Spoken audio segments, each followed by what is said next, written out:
The 80s produced some of the steamiest, most uncompromising thrillers Hollywood has ever made. Films where desire had real consequences and nobody walked away clean. These 10 are from that era, and whether they got buried by bigger blockbusters, dismissed by critics who didn't know what to do with them, or just quietly forgotten over time, none of them are getting the attention they deserve.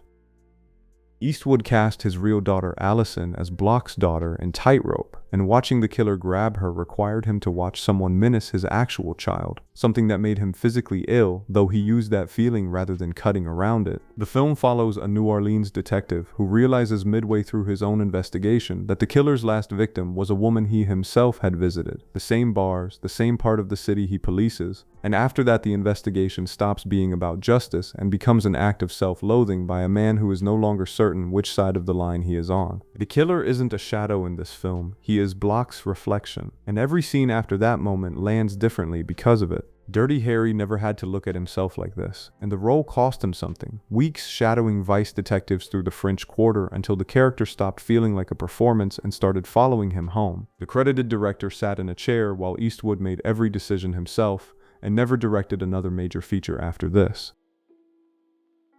Choose Me is set in a neon-soaked Los Angeles bar that only exists in this film, full of people who are all lying to themselves and almost connecting. And the whole thing has the texture of a city where everyone is running from something just slightly faster than they are. The pivot the film turns on is Mickey confessing to Nancy that he has never told a lie in his life, immediately after claiming to be a fighter pilot, a spy, and a mental patient. And the reason it works is that he means it, because Mickey doesn't lie so much as he becomes whatever the person in front of him needs him to be. For Nancy, a woman who has spent her entire career dispensing romantic advice under a fake name to strangers, this strips away every defense she has. Because she is falling for a man who is a perfect mirror and she still can't figure out if that makes him the most honest person she has ever met or the most dangerous. Alan Rudolph wrote the entire script in 7 days while listening to Teddy Pendergrass on a loop after talking a producer into letting him make a feature film instead of a 5-minute music video. The budget was so thin there was exactly 1 costume per actor, with no backups, and somehow the film made back nearly 10 times its cost. The kind of return that got people paying attention. Pauline Kael, one of the most feared film critics in America, called it bananas, and from her that was about the highest compliment a film could get.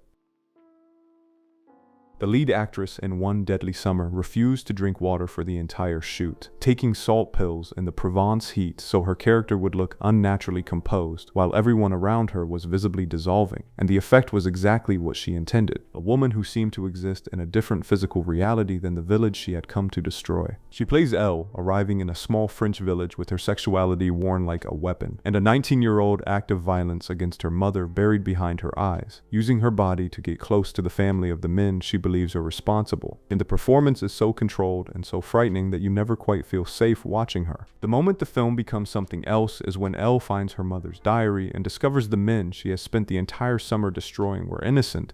The real perpetrators were strangers who died years ago. And her marriage, her identity, every act of cruelty she committed was built on a mistake. She initially turned the role down out of fear her father would see her in it. Another actress had already been hired in her place, and the Cannes premiere ended with the entire international press corps placing their cameras on the ground and turning their backs to her in protest. And 5 million people in France went to see it out of pure curiosity. She won every award available to her that year, and then didn't work for over a year afterward, a detail the film earns. Al Pacino hadn't made a film in 4 years. When Sea of Love came along, he had retreated to the stage after a box office disaster and was reportedly unsure whether he was done with movies entirely, and the role of a detective so hollowed out by the job that he starts sleeping with a woman who might be killing people was his way of finding out if he still had anything left. The moment it stops being a thriller is when Frank finds a gun in Helen's purse in the middle of the night, and she tells him she is just as terrified of him as he is of her. And from that point, you're not watching a detective and a suspect anymore. You're watching 2 people who have no idea what to do with each other. Ellen Barkin wasn't the first choice, and she knew it, and she took that feeling of being the outsider who had to outwork everyone in the room and built a character out of it whose defensiveness felt genuinely dangerous rather than performed. Rolling Stone called her performance the most explosive female turn of the decade, and that was 35 years ago, and people still aren't talking about it enough.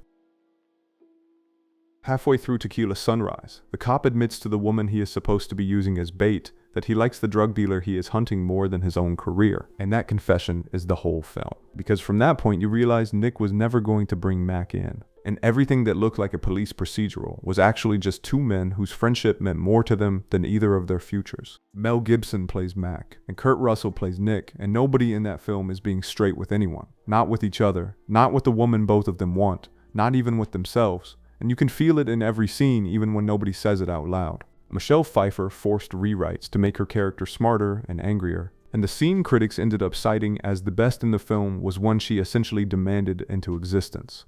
The darker ending, Robert Towne originally wrote, got killed by Warner Bros., who refused to let Gibson's character die, and Towne has said the character was supposed to be a moth in the flame, which tells you everything about the gap between the film he wanted to make and the one that actually exists. Steve Guttenberg plays a man who tells one lie to protect his boss's wife and spends the rest of the bedroom window discovering he is not remotely the person he thought he was. The premise is almost absurd. A corporate executive who witnesses an assault from his apartment window, except he wasn't at the window, his boss's wife was, and now he has to pretend he saw everything she saw without knowing what she actually saw. The courtroom scene is where the film becomes something closer to a nightmare. A defense attorney asking him to describe details he cannot possibly know. The killer sitting in that same courtroom watching him get exposed as a fraud in real time. Elizabeth McGovern insisted on performing her own stunts during the night shoots and actual Baltimore back alleys the production hadn't fully secured, and the actor playing the killer became so immersed during one struggle that she came away genuinely bruised and nearly suffocated, a performance that felt uncomfortably real because it essentially was. Curtis Hanson directed it on a below-market salary in exchange for creative control, a budget hire the studio considered a gamble, and the film grossed $12.5 million before the producer's entire studio collapsed the following year.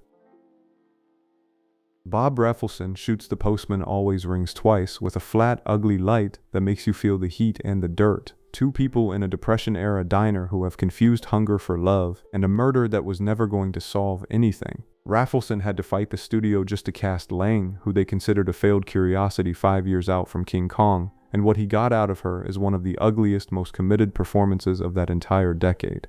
The kitchen table scene left her with actual bruises. The rumors that they went further than the cameras required were never confirmed and never fully stopped circulating, and that lore has followed this film for 40 years because nothing about it feels safe enough to be fiction. What the film understands that most noir doesn't is that the obstacle was never the husband, it was the fact that these two people were only ever real with each other inside the crime itself. The car ride after the murder is where that lands. Frank and Cora realizing the crime was the only thing that ever held them together, and now that it's done, all that remains is two people who know exactly what the other one is capable of. Lang walked off the film and into Francis and an Oscar for Tootsie within a year, and the screenwriter's darker ending, the one that followed the psychological decay further than the studio would allow, was shot, buried, and has never surfaced.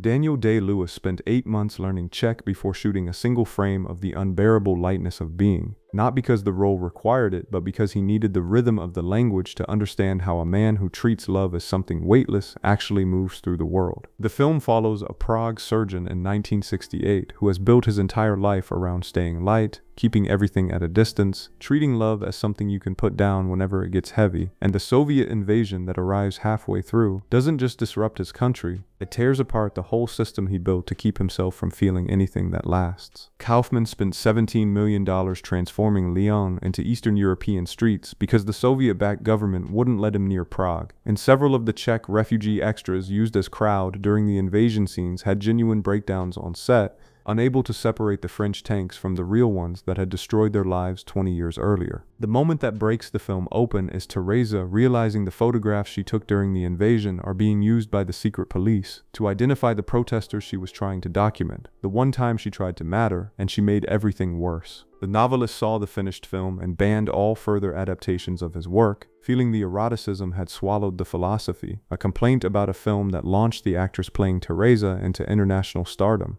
He died in 2023 without ever granting another approval, and what Kaufman made is the only version of the story that will ever exist. There is one scene in American Gigolo that tells you everything you need to know about it. Julian lays his suits across the bed, $2,000 jackets arranged just so, a perfectly curated life on full display, and realizes he has nobody to call. And surrounded by everything he has ever wanted, he figures out for the first time that without his clothes and his clients, he doesn't actually exist. Richard Gere plays that man, a high-end escort in Los Angeles, whose apartment looks like a museum and whose body is his only real asset. And the whole film is just watching that emptiness slowly become impossible to ignore. Giorgio Armani provided the entire wardrobe in exchange for placement, and that suit scene was essentially a several-minute commercial that accidentally defined the visual language of the entire decade. Gere became a superstar overnight, and Travolta entered a decade-long slump, one of those Hollywood ironies that sounds too neat to be true and somehow is.